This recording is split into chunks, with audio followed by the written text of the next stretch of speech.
Viena lieta, no kuras tev dzīvē jāizvairās, lai tu ātrāk sasniegtu to, ko tu vēlies. Un tā lieta, no kuras ir jāizvairās, ir cilvēki, kuri strādā mazāk par tevi. Ļoti bieži tie cilvēki, kuri strādā mazāk par tevi, viņi var no tevis tikai ņemt, nevis dot.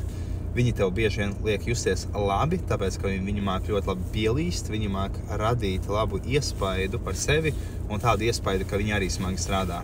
Bet beigās, tad, kad nav rezultāts un tev ir jāanalizē, kāpēc nav rezultāts, tu saproti vienkārši to, ka viņi vienkārši nedara tik daudz, cik tu, jo viņi to negrib. Un tā ir viņu izvēle. Un visbiežāk tie ir tie cilvēki, kas brīvdienās buhā, tie ir tie cilvēki, kuri ņem tās entās pīpauzes, un varbūt viņi visu laiku ir tajā kustībā, kas ir līdzīgi kā tajā anekdotā, ja tu strādā strojkā un nāk priekšnieks, vienkārši ātri staigā šurpu turpu, tad priekšnieks domās, ka tas aizņems.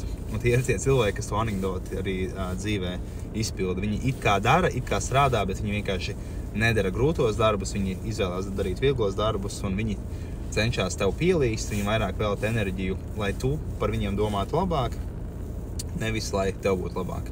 Un plus arī, ja tie cilvēki strādā mazāk par tevi, tev no viņiem vispār nav ko iegūt.